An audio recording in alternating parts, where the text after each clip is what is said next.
आपका हमारे इस YouTube चैनल पर स्वागत है। और मैं आज आपके लिए लेकर आया हूँ जो BA सेकेंड ईयर के अंदर आपका थर्ड सेम के अंदर हिंदी के सिलेबस में आपका तीसरा लेसन है। जयशंकर प्रसाद जी का जो प्रसिद्ध कवि हुए हैं हमारे, उनके जो कविता है आनंद और आंसू, इनकी व्याख्या भी हम करेंगे। तो सबसे पहले इनका जीवन परिचय हम देख लेते हैं, क्योंकि जीवन परिचय आपका 10 नंबर का आता है आपका एग्ज़ाम के अंदर। और आपके अब स्कूल कॉलेज जो बंद हो चुके हैं तो आप ऑनलाइन पढ़ाई ही कर रहे होंगे, तो आप अपने इस चैनल के साथ जुड़े रहिएगा। चैनल को कर दीजिएगा सब्सक्राइब, ताकि आने वाली वीडियो आपको टाइम टू टाइम मिलती रहे। और आपको अन्य और सब्जेक्ट की भी वीडियो इस चैनल पर मिलेगी, आप प्ले लिस्ट में जा कर के देखेंगे तो आपको मिल जाएगी।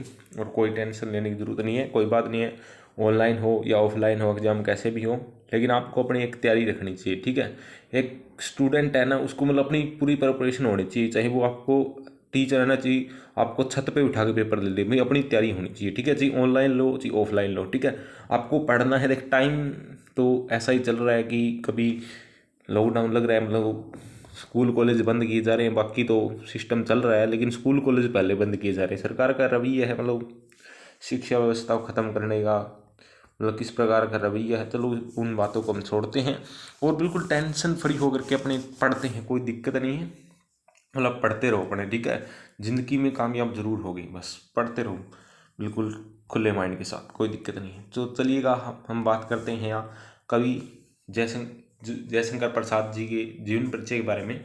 जयशंकर प्रसाद आधुनिक हिंदी साहित्य के प्रतिभावान कवि थे, यानी कि काफ़ी प्रसिद्ध कवि रहे हैं जयशंकर प्रसाद जी हिंदी साहित्य के अंदर। आप देखते हैं कि इनकी कविताएं और कहानियाँ जो आप है वो छठी क्लास से ही पढ़ते आ रहे हैं। ठीक है, 10th क्लास में भी थी, 11th में भी थी, 12th में भी थी, और आगे भी आप पढ़ेंगे। अगर आप हिंदी के अंदर MA पढ़ते हैं तो इनके बहुत सारे मतलब आप विस्तार से मतलब इनके बारे में बहुत, इनके जो साहित्य है वो बहुत डीप पढ़ेंगे। ठीक है, तो काफ़ी मतलब जाने माने कवि है हिंदी साहित्य के। वे छायावाद के एक प्रवर्तक थे, यानी कि छायावादी कवि हम देखते हैं प्रगतिवाद, छायावाद, प्रयोगवाद जब हम करेंगे जो पार्ट आपका उसके अंदर हम देखेंगे तो ये छायावादी कवि है। और उन्होंने हिंदी साहित्य की कहानी भी लिखे हैं, इन्होंने नाटक भी लिखे हैं, उपन्यास भी लिखे हैं, आलोचना तथा विभिन्न विधाओं पर अपनी लेखनी चलाई है। हिंदी साहित्य कहानी, देखिए कहानी आपको पता है कि जो कहानी का मतलब कि जो घटित होती है अपने जीवन में। नाटक जो आप देखते हैं कि इनके जो नाटक है ना, उनको इन्होंने कहा है, जयशंकर प्रसाद ने अपने नाटकों के बारे में कहा है कि मेरे जो नाटक है ना वो अभिनय के लिए नहीं है, यानी कि मंच के लिए नहीं है मेरे नाटक, बल्कि मंच है वो मेरे नाटकों के लिए है। इन्होंने ये कहा है कि कॉन्फिडेंस है इनके अंदर, कहते हैं कि मेरे जो नाटक है वो मंच के लिए नहीं, बल्कि मंच मेरे नाटकों के लिए है। यानी कि कोई भी नाटक है उसको मंच पर अभिनय किया जाता है। ठीक है, तो जैसे कि आप इनका जो नाटक देखते हैं ध्रुव स्वामिनी, जो इनका नाटक है ध्रुव स्वामिनी, आपने फर्स्ट ईयर के अंदर पढ़ा था ध्रुव स्वामिनी, तो इनका प्रसिद्ध नाटक है वो। ठीक है, और ठीक है, तो और यहाँ हम आगे देखते हैं कि जो इनकी उपन्यास है, उपन्यास भी आप इनके पढ़ेंगे जयशंकर प्रसाद जी के। तो उपन्यास है आलोचना, यानी कि किस चीज़ की आलोचना की, तो इन्होंने बहुत सारी विधाओं पर लेखनी चलाई है। इनका जो जन्म आप याद रखना, ये उनका शब्द क्यों लिखा होता है, क्योंकि उनका शब्द ये हिंदी साहित्य के अंदर मतलब किसी को श्रेष्ठ जो व्यक्ति होता है उनको उनका लिखा जाता है। कोई सकता है कि उनका ये मतलब किस प्रकार से लिख रखा है, तो ये इसलिए लिखा जाता है। तो इनका जो जन्म 1889 ईसा में काशी के सहुनी साहू नामक प्रसिद्ध वेश्या परिवार में हुआ था। इनकी जन्म डेट आप अंडरलाइन कर लीजिएगा, क्योंकि ये बहुत ही इंपॉर्टेंट है। तो एक कवि का आपका जन्म और मृत्यु तो कम से कम अच्छी डेट, मतलब पूरी सही डेट याद रहनी चाहिए, कहाँ जन्म हुआ, कौन से जिले में, कौन से राज्य में, तो ये सही पता होना चाहिए। इनके पिता देवी प्रसाद साहू काव्य प्रेमी थे। ठीक है, जब उनका देहांत हुआ तब प्रसाद जी की आयु केवल 8 वर्ष की थी। देखिएगा कितनी मतलब माड़ी घटना होती है। देख कोई भी बच्चा है, उसके माँ बाप अगर मतलब कम आयु में मर जाता है तो एक मतलब दिल को बहुत ठेस पहुंचती है, एक बहुत ही मतलब दुख फील होता है। ये मतलब जिनका होता है उन्हें पता चलता है, तो काफ़ी मतलब माड़े टाइम से इन्हें गुजरना पड़ा। ठीक है, परिवारजनों की मृत्यु और आत्म संकट, पत्नी वियोग, यानी कि इनकी पत्नी से भी इनका झगड़ा हो गया। ठीक है, और अकेले रहे। ठीक है, आजकल ये लाइफ में एक आम बात हो गई है कि लोगों के तलाक हो जाते हैं अपने बीवी के साथ, मतलब बनती नहीं है बात। ठीक है, तो मतलब ये चीज़ इनको मतलब बिल्कुल पारिवारिक रूप से बिल्कुल दुखी हो चुके थे, तो उन इस प्रकार का इनका रहा। लेकिन फिर भी देखिए साहित्य में लीन रहे। आज के स्टूडेंट क्या करते हैं कोई भी घर पे काम हो गया कि कुछ कॉलेज में नहीं है, टीचर पूछता है भाई कॉलेज में क्यों नहीं आई, बोले जी ऐसे वैसे काम हो गया। अरे इनको देखो, पढ़ाई नहीं छोड़ी, अपना मतलब एकाग्रता भंग नहीं, बिल्कुल तीर की तरह सीधे। दुनिया में क्या हो रहा है ये माइंड नहीं रखता, सिर्फ माइंड में एक टारगेट होना चाहिए कि टारगेट हमें पाना ही पाना है।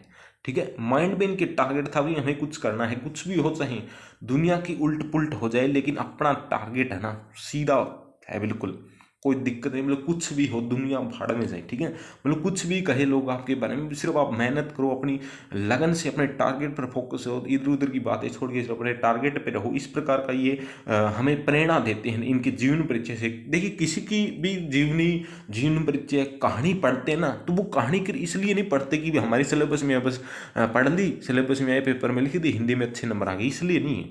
ये हमें हमारे सिलेबस में क्यों डाली गई है, ये इसलिए डाली गई कि इनके जीवन को देख करके हमें प्रेरणा मिले कि भाई हमारा जीवन तो बहुत सही है, इनका जीवन कितना विपरीत था तो भी ये उठे। और आज आप देख सकते हैं कि जितने भी प्रसिद्ध व्यक्ति है ना, जो महान बने हैं, उनकी कोई ना कोई प्रतिकूल स्टोरी रही, यानी कि उनकी कहानी दिलचस्प, मतलब उनकी कहानी पर अगर जीवनी पर अगर फिल्में बनती हैं तो ना वो उनकी आपके जीवनी को पता चलता है।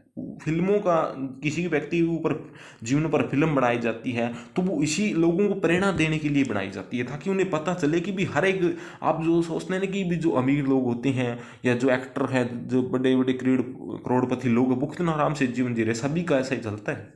सभी के घर में लड़ाई झगड़ा, चाहे कितने पैसे वाले हों, मतलब कुछ वो मायने नहीं रखता, मतलब सभी का इस प्रकार जीवन है। तो इन्हीं का भी बेचारे का बहुत दुखी जीवन आगे बढ़ते हैं। काव्य साधना करते हुए यक्षमा के कारण उनका देहांत 15 नवंबर 1937 में हुआ। ठीक है, 15 नवंबर 1937 में इनका स्वर्गवास हो जाता है। और जयशंकर प्रसाद ने विपुल मात्रा में साहित्य की रचना की, और इन्होंने पद व गद्य दोनों रचनाएं क्षेत्रों में अनुपम रचनाएं प्रस्तुत की हैं। तो इनकी जो काव्य है वो आप बार बार पढ़ेंगे याद हो जाएगा, कोई बात नहीं है, 5-7 अगर आप याद होते हैं वो भी बढ़िया है, वैसे याद हो जाएंगे।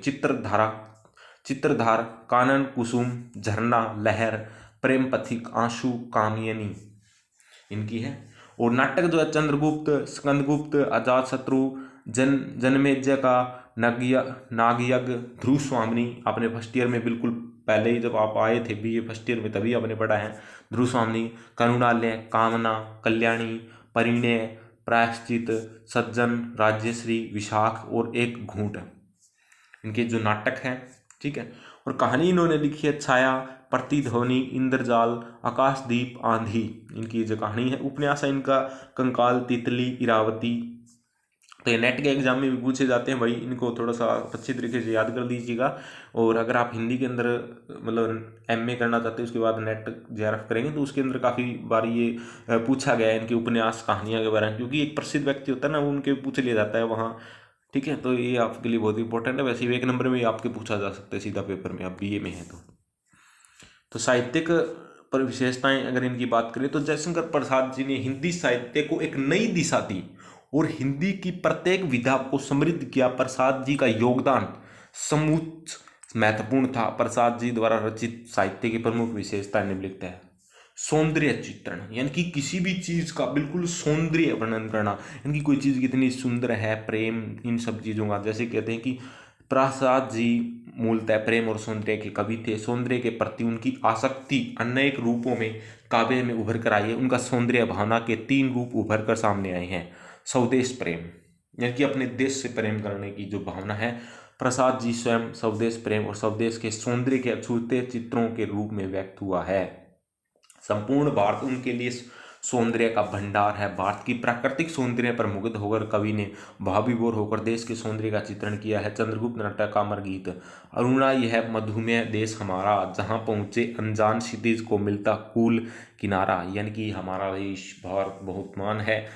यहाँ देखने के लिए बहुत सारी चीज़ें हैं, जैसे कि आप हिमालय के अंदर हिमालय पे जाते हैं, शिमला घूमने जाते हैं, और बहुत सारे जो ऐतिहासिक स्थल है, प्राकृतिक जो चीज़ें बहुत सारी देखने वाली है भारत के अंदर भी, तो उन चीज़ों का बहुत ही इन्होंने अच्छे तरीके से वर्णन किया अपने काव्य में। आगे देखते हैं कि इन्होंने कहा कि प्राकृतिक सौंदर्य का चित्रण, छायावादी कवि प्रस्तुत के अन्य उपासक रहे हैं और प्रकृति के प्रति उनका अगाध आकर्षण और शीतत गीतों में फूटा है। प्रसाद जी की प्रकृति चित्रण भाव संवलित रहा है। प्रसाद का काव्य प्रकृति के मनोरम दृश्य तथा पदार्थों की रंगीन चित्रशला है। प्रकृति के कोमल कठोर रूपों का अंकन समान रूप से सामने आया है और कामिनी प्राकृतिक सौंदर्य के सतत चित्र का इन्होंने उल्लेख किया है। तो उषा सुनहले तीर्थ बरसती जय लक्ष्मी सी उदित हुई, नव कोमल आलोक बिखरता हिम संसृप्ति भर अनुराग, शीत सरोज पर क्रीड़ा करता जैसे मधुमेह पिंग पराग। तो काफ़ी यानी कि प्राकृतिक सौंदर्य को लेकर के इन्होंने कहा कि मतलब पेड़ पौधे फूल पत्ते जीव जंतुओं के बारे में मतलब बहुत ही अच्छे तरीके से इन्होंने व्याख्यान किया है। और उषा यानी कि जो सुबह सुबह होती है उसका सौंदर्य का बखान किया है। जैसे कि आप देखते हैं प्रकृति में एकांत में, अब कभी पार्क में घूमने जाते हैं या आप मतलब गांव में रहते हैं तो खेतों में सुबह सुबह जब हम घूमने जाते हैं ना लोग उसके टाइम, ठीक है, थोड़ी सी ओस आ रखी है तो जैसे सूर्य निकलता है, ठीक है, उदय होता है सुबह सुबह, तो उसमें कितना अच्छा हमें फील होता है, बिल्कुल शांति महसूस होती है। और जब भी कभी आप मॉर्निंग वॉक पे या इवनिंग वॉक पे जाते हो तो फ़ोन लेकर के न जाए, क्योंकि आप जब मॉर्निंग या इवनिंग वॉक पे जाते हो तो आप बिल्कुल प्रकृति से रूबरू होते हैं। जैसे कि सड़क के किनारे पेड़ पौधे हैं, सूर्य निकल रहा है, शाम का टाइम है, ठंडी ठंडी हवा चल रही है, ठीक है। तो इस प्रकार जो प्राकृतिक सौंदर्य इस प्रकार आप भी फील कर सकते हैं। ये जो कवि है ना ये क्या करते फील करते हैं चीज़ों को। एक तो आज के टाइम में लोगों को मतलब फ़ोन में बिजी रहते हैं, मतलब कि फीलिंग कहीं दूर जाती रहती है, मतलब फील नहीं कर पाते कुदरत का। जो अगर आप कभी भी शांत एकांत में बैठ के पेड़ पौधों के नीचे अगर आप कितनी आपको शांति मिलेगी एकांत में, तो उस प्रकार प्राकृतिक जो सौंदर्य का चित्रण किया ना, प्रकृति को आप एकदम बिल्कुल फील करोगे, ठीक है। आज के टाइम में क्या लोग मतलब घरों में पड़े रहते हैं, ठीक है, मतलब फ़ोन चलाते रहते हैं, इधर चल गए उधर चल गए, ठीक है, पार्टी कर ली ये वो। अरे प्राकृतिक में जाके देखो कभी, ठीक है। आप जब कभी खेत में जाते हो तो कितना मतलब रिलैक्स फील करते हैं अपना माइंड, ठीक है। तो प्राकृतिक सौंदर्य को एक फीलिंग के साथ करते हैं तो काफ़ी अच्छा लगता है, ठीक है। तो इसी प्रकार इन्होंने प्रकृति का सौंदर्य का चित्रण किया है। और मतलब कवि जो है ना वो मतलब आप भी देखते हैं, जैसे कि आप एक प्रयास कीजिए, आप कोई कविता लिखने का प्रयास कीजिए किसी टॉपिक पर, आप उसके प्रति संवेदन यानी कि फीलिंग तो ले पाएंगे लेकिन इतना अच्छा लिख नहीं पाएंगे, क्योंकि उसका रीजन क्या है कि आप कंटिन्यू अभ्यास नहीं करते। और जो कवि हुए ना इन्होंने अपनी जो फीलिंग्स हैं जो भाव हैं वही लिखे हैं, ठीक है, जो इन्होंने महसूस किया। ऐसा नहीं है कोई इनको कोई ड्रॉप लगा दे तुम ये ना मत लिख ये लिख, ठीक है, मतलब खुद की फीलिंग से। तो ऐसे ही कवि बनते हैं अगर आपको भी कवि बनना है तो, ठीक है। आगे चलते हैं भाई। मानव सौंदर्य और छायावादी कवियों का अदम्य सौंदर्य लालसा केवल प्रकृति और राष्ट्र के सौंदर्य की अंकित करके ही समाप्त नहीं हो गई, बल्कि मनुष्यों की शारीरिक सौंदर्य के साथ साथ उनके कर्म और तथा भाव सौंदर्य के का चित्रण भी उन्होंने विस्तार पूर्वक किया है।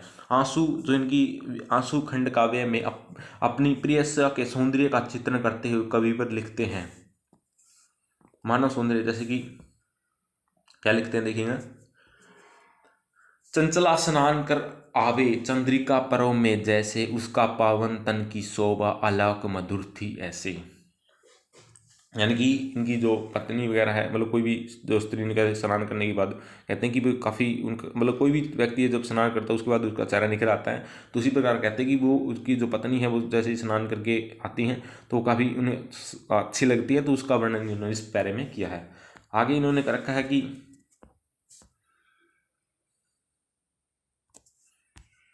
प्रेम चित्रण। प्रसाद जी के काव्य में प्रेम दूसरी प्रमुख प्रवृत्ति है। उनके काव्य में सौंदर्य के आकर्षण के साथ साथ प्रकृति देश मानव तथा ईश्वर के प्रति प्रेम व्यक्त हुआ है।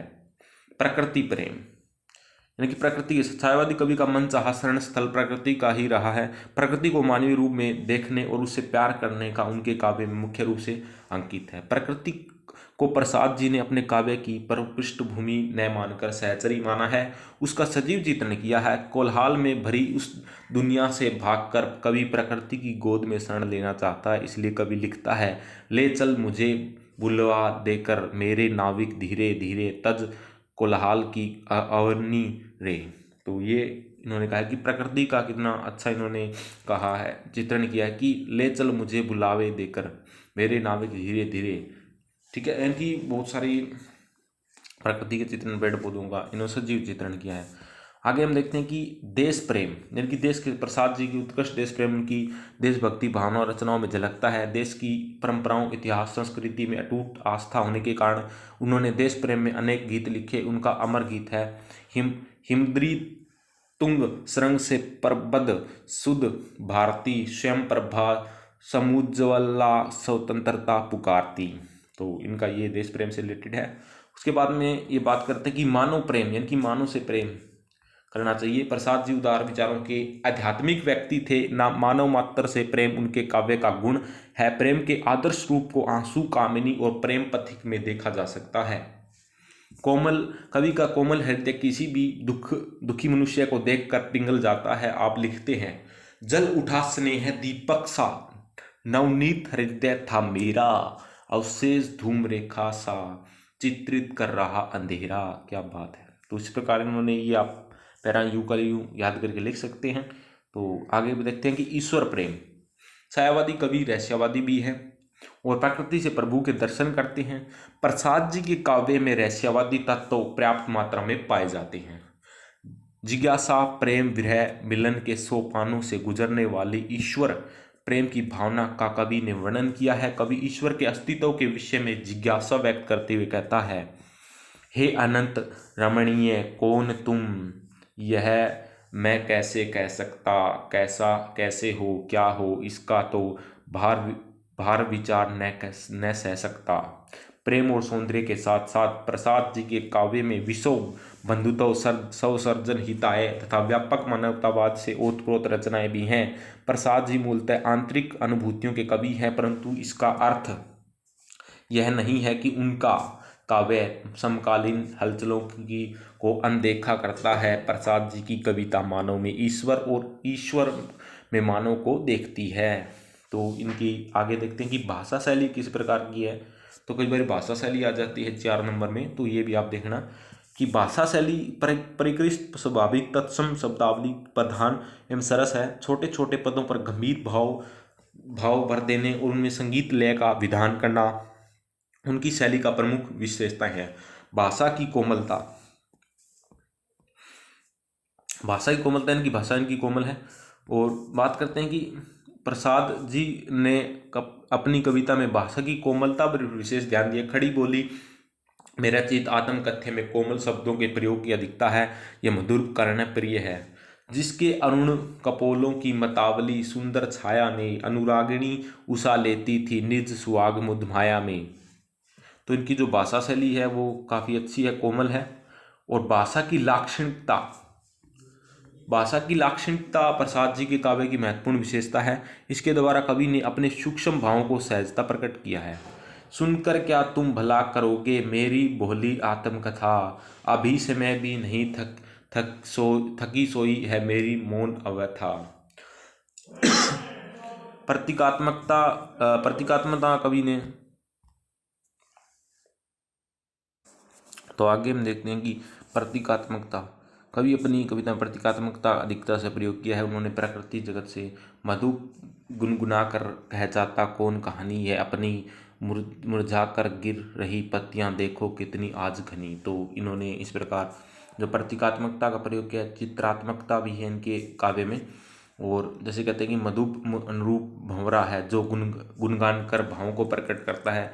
मुरझाकर गिरती पत्तियां नश्वरता का प्रतीक है। कवि ने अपनी इस कविता में अनंत नीलिमा, गागर गीत रीत, उज्ज्वल गाथा, चांदनी रातों की अनुरागिनी उषा, समृद्ध पाथ्य, थके पाथिक सीवन की उधेड़ कंथा आदि प्रतीकात्मकता शब्दों का सहज सुंदर प्रयोग किया है। चित्रमयता, प्रसाद जी के इस कविता के एक अनुपम विशेषता चित्रमयता। कवि ने इसके द्वारा पाठक के सामने चित्र उभार कर प्रस्तुत किए। इस कविता में बिंब उपस्थिति करने में सफलता मिली है। भाषा की संगीतात्मकता, यानी कि भाषा में संगीतात्मक अलंकारिकता है। तो इस मधुर शब्द योजना है, ये आप देख सकते हैं। काव्य गुण है और खड़ी बोली का प्रयोग है। छंद विधान है इस प्रकार से। तो यह आप देख सकते हैं कि आगे देखते हैं कि चित्रमयता हम देख ली। भाषा की संगीतात्मकता, जैसे कि छोटे से जीवन को कैसे बड़ी कथाएं आज कहूँ, क्या यह अच्छा नहीं कि औरों की सुनता मैं मौन रहूं। यानी कि संगीतात्मकता, एक जैसे संगीत गाते हैं ना उस प्रकार इनके जो काव्य को आप गा सकते हैं। उसके बाद में अलंकारिकता, इन्होंने कौन कौन से अलंकारिकता, भाषा को सजाने पर प्रभावपूर्ण बनाने के लिए प्रसाद जी ने अपनी कविता में जगह जगह अलंकारों का प्रयोग किया। मधु गुणगान कर रहा है, कह जाता कौन, कहानी है अनुप्रास अलंकार है, क्योंकि मधु यानी कि यहाँ के गय के की अनुवृत्ति हो रही है, ठीक है, तो नय की भी बार बार रिपीट हो रहा है, तो यहाँ अनुप्रास अलंकार है। आलिंगन में आते आते जाते मुस्काया कर जो भाग गया, पुनरुक्ति प्रकाश अलंकार है।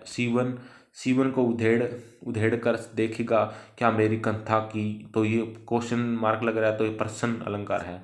अनुरागी उषा लेती थी निज सुहागा, मधुपे में मानवीयकरण है।